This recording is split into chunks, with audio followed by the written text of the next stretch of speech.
All right, let's get into a diet culture media moment. So I was listening to the U Up podcast, and so Jared Freed, who again, I've done a ton of reviews on him. He's that comedian that always talks about his weight and weight issues and how his parents are trying to pressure him to be on the GLP-1s, and just he's like that. He always talks about his binges on fast food, really good content. Now he's on the GLP-1s. And so I guess he talked about it a lot on a paid show, paid, their subscription, which I'm not a subscriber to. But he was talking about some of the things that he just mentioned briefly. I wanted to talk about because I was like, I knew eventually he would, because he's always talking about trying to manage his weight, trying not to gain weight, feeling uncomfortable in his clothes.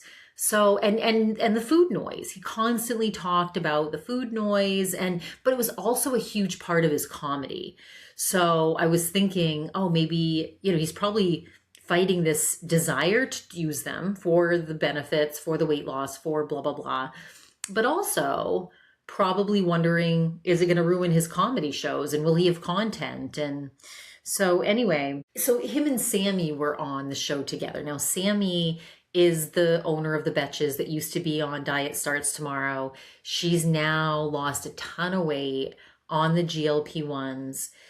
And I thought it was interesting because he talked about how now he's just like, eats that just like small hamburger and a few fries. And he's like, oh, I've had too much, and it's just this whole new world for him, because before he would have to order like one of everything and eat till he like went into a food coma.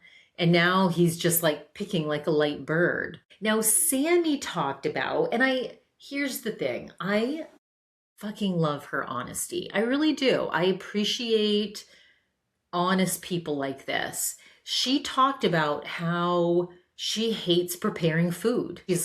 So, and I do think that, that honesty of like eating a bag of chips for lunch, the worry with someone like Sammy is, are you eating enough protein? Like, are you strength training? Are you doing anything to prevent lean muscle mass depletion, right?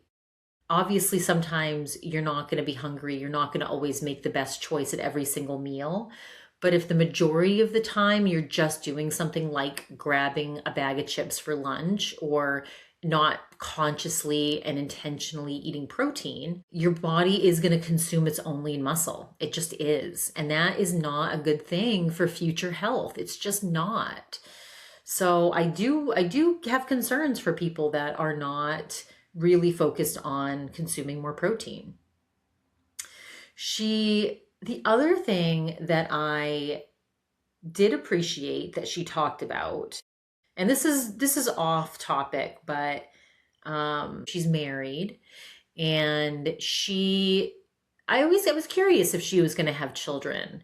And she talked about in this episode that she's like, so apparently she had a brother that was autistic, and he died at an early age. And I don't know all the details about that story. And she was saying how she's like, when people talk about having kids, she's like, they just talk about all the positive things, about all the things they're excited about and looking forward to. She's like, they don't talk about the what ifs, like what if it doesn't lead to a happy home life? What if it ends up?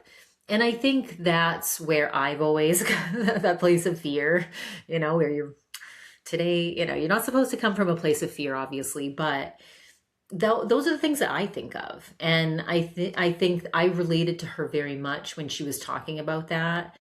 And I obviously bring it up here all the time when I'm like, oh, the Rob Reiner thing. And obviously that is a smaller percentage of the population that go through stuff like that, but it's a thing. And it was very interesting.